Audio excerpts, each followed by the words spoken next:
Welcome to my show. I'm a guest here. His name is Jessper Maquindang.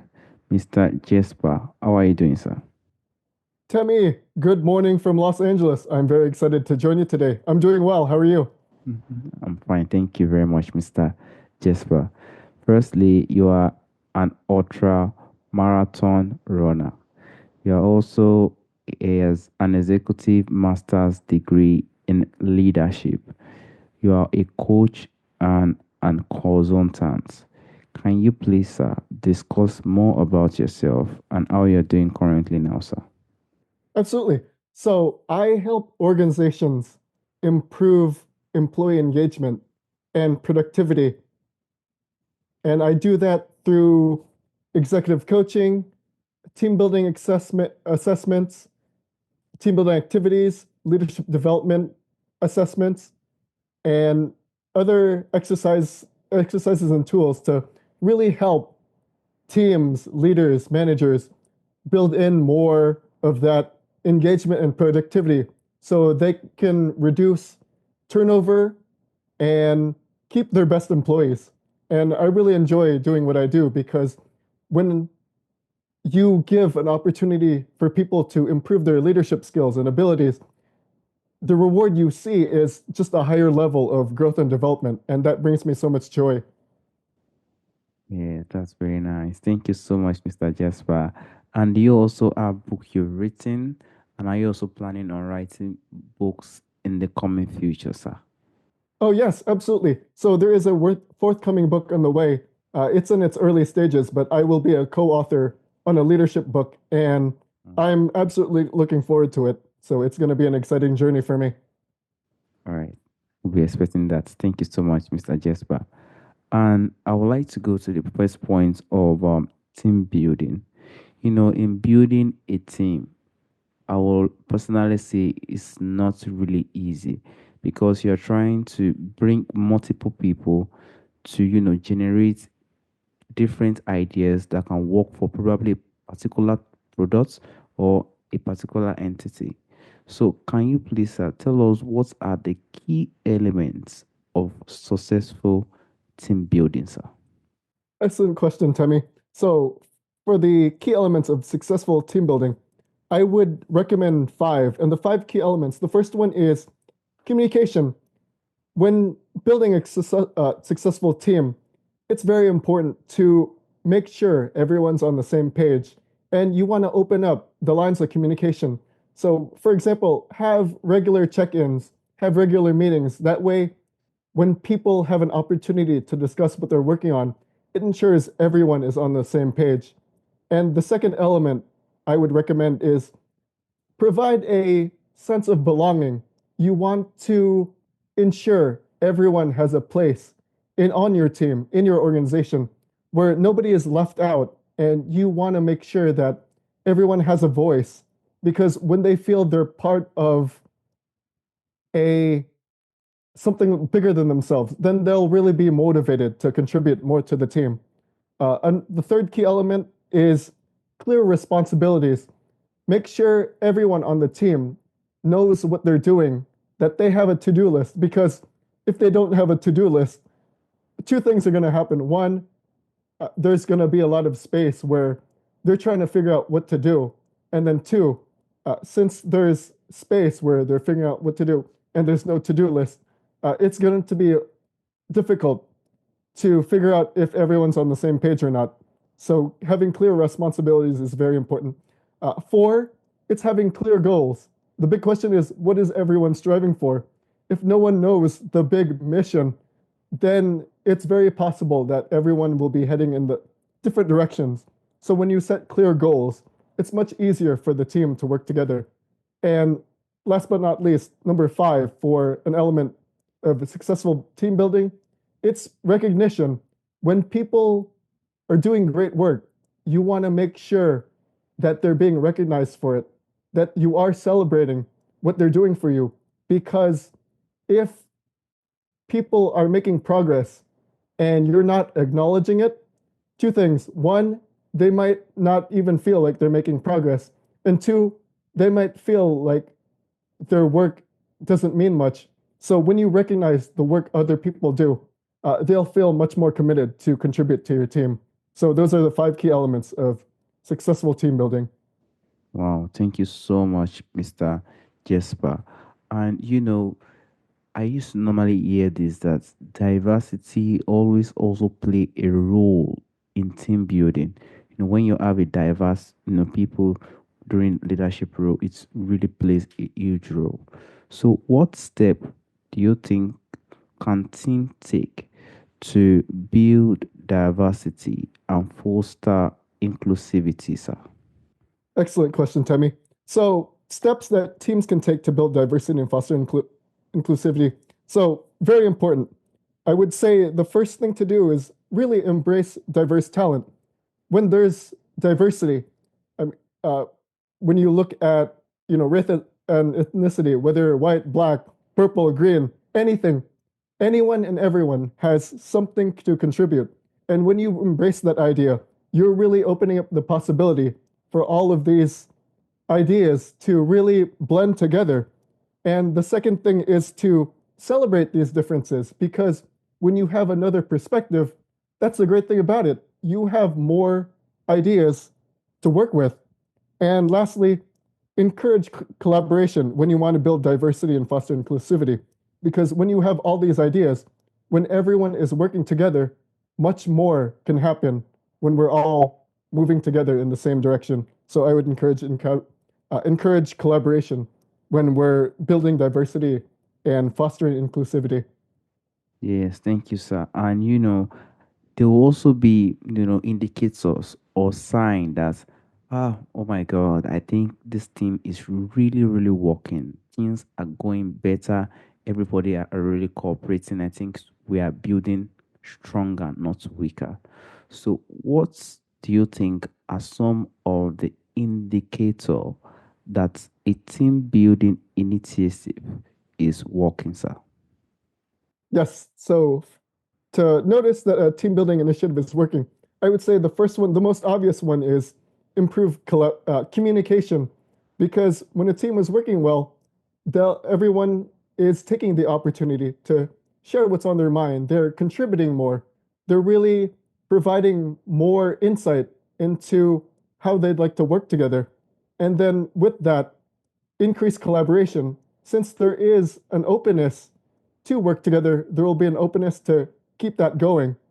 And then I would also recognize a higher level of morale and motivation. When a team's working well together, they're just more excited and they feel that passion to really get projects and tasks done. And then, of course, with that higher level of productivity and performance, where since they're excited to just get their task and motivation done and they have that inspiration, of course, there'll be a higher level of productivity. And with that, when a team's working well together, improve conflict resolution because when everyone is on the same page, it'll be easier for them to communicate any differences that they might run into and take the time to really overcome those differences so that they can continue working together. So, indicators for successful team building to ensure that's working, you'll notice improved communication, increased collaboration, higher morale, higher productivity, and improved conflict resolution. Wow, thank you so much, Mr. Jesper. And we cannot relate to the way team building and also leadership is being done in maybe 1990s, 1980s with the time today due to the increase of technology, just like the way I and you are doing it currently. So how do you think remote work has changed the way teams collaborate, sir?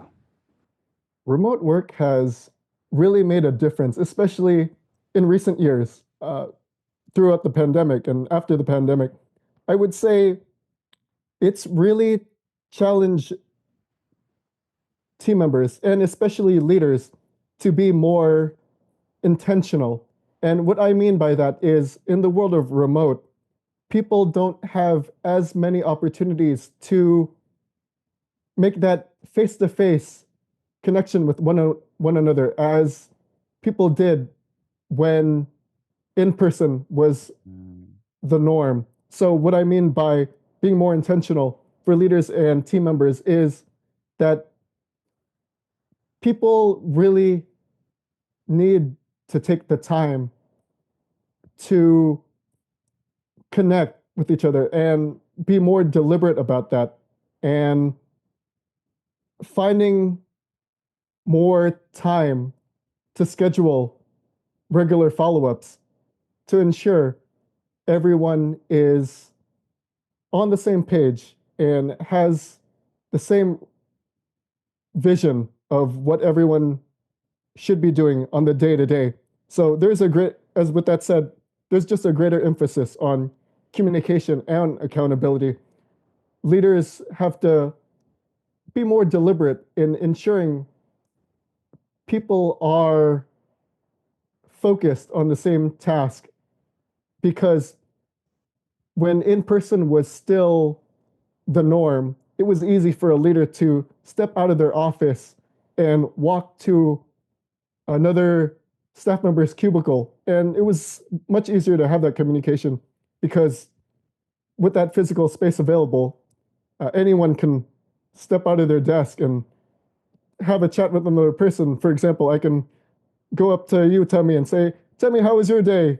If that office setting was still available. But now people should be scheduling deliberately to just check in to see how people are doing. Uh, Overall, remote work has, in some cases, made things easier mm. because we're seeing more technology tools uh, that really give us more opportunities to communicate with one another. And on the other hand, remote work has made some cases more difficult because, as I mentioned, since people don't have that face-to-face interactivity as we used to during the in-person days when that was the norm, leaders and team members have to be more deliberate and intentional in checking in with one another. Well, thank you so much, Mr. Jasper. And when team has been built, now we've seen the improvement. Everything is strong. We are all happy together and we are all growing. We see the growth, we see the collaboration, we see the engagement. We do like each other, everything is working. I would like to ask her, what do you think are your tips for integrating new members into an established team, sir? So for an established team, even especially when a team is working well together, there Exactly. are several ways to make sure the new members feel welcome. And the first one I would say is to make sure there's a formal onboarding process in place. When new members come in, we want to make sure that they have the knowledge, the tools, the resources they have to succeed, especially in the first month. Because if they don't have those resources, it's much easier for them to fail, especially when an established team is working well. We still have to put in the time and effort to ensure new members are ready to hit the ground running. And another thing I would recommend is forming a buddy system. When there's a new member, you want to have an experienced member connect with them personally, one to one, during their onboarding process to introduce them to other employees in the organization or the team. And then you want that buddy to answer any questions that the new employee may have. That way, there's a faster learning curve when the new member starts to learn the processes and procedures of how the team works. Another part is having regular check-ins. You want to make you want to provide the time for the new employee to really share how they're doing and how you can help them.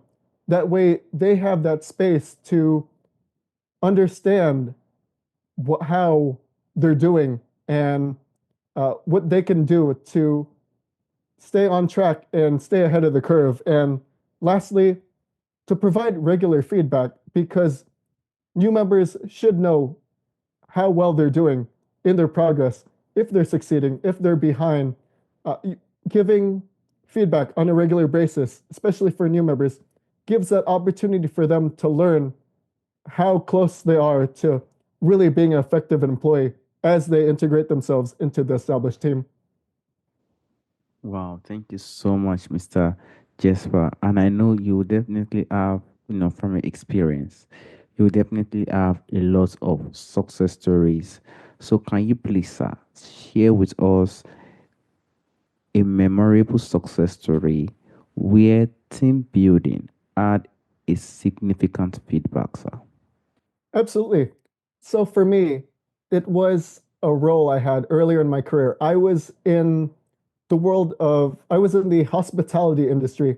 I was working for a travel company, and the department I was in, our our day-to-day task, what we were responsible for was the production of guidebooks. We provided information for our clients who were traveling across the United States and gave them the information that was necessary to ensure they had a great trip to wherever they were traveling in the country. And I remember in the early days of the department when I was there, our processes and procedures, they were just all over the place. When it comes to the production of guidebooks, what we did is we had to print the pages, we had to review the pages to make sure all the information was there. We had to bind the pages together to make it a cohesive book, and then we had to ship them out. But in the early days, the process was just a just a process of everything everywhere. But I remember one day I finally decided to get our team together to really look at how we can be more efficient and more effective and really giving everyone the voice to share their insights of what could work better. And over time, this wasn't overnight. It did have to take some time, but we had it down to a science where we realized if we did things in a very specific way, in a very certain way, in a certain order, it just made the process more effective and efficient. And you just knew where to take something from point A and point B.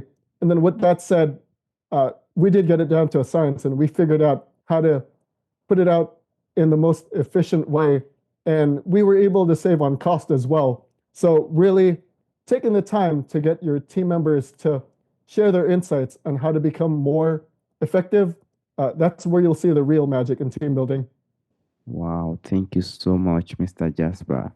And the audience will definitely want to hear a particular advice from you. So, what's one piece of advice you would like to give to any team looking to improve their collaboration, sir? Yes, my one piece of advice is to embrace a sense of belonging. When you have a team member, you want to make sure that they feel that they are a part of your team. Don't leave anyone out. Mm. Really give that opportunity for all your team members to share their perspectives, their ideas, what's on their mind. You don't necessarily have to implement every single idea, but when you give other people the opportunity to express themselves and just listen and give that opportunity for everyone to open up and share their thoughts, that's where you'll see greater opportunities to improve the collaboration in your team. Yeah. Mr. Jasper, thank you so much, sir. And there is a question I normally ask, sir. From Yes. the ancestors, from the forefathers, there are a lot of things that do exist during our ancestral time that is missing in our time today. If there is anyone or anything you would like to bring back to our time today, what do you think that thing would be, sir? Oh, I would say time would be just continued sense of uh, this sense of belonging.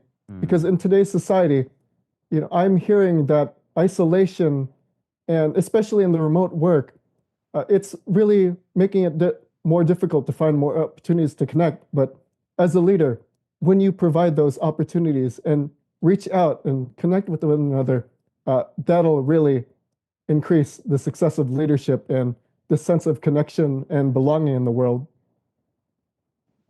Wow, thank you so much, Mr. Jasper. I sincerely want to thank you. As a leader, from your experience, it's definitely, no, personally not easy to personally be on a show like this in my own idea. I want to sincerely thank you for the interest. Thank you for also speaking to the audience how they could build their team, probably the ones who want to have that in the coming future. Thank you so much, Mr. Jasper. Temi, it was a pleasure to join you today. All right, sir. Bye bye.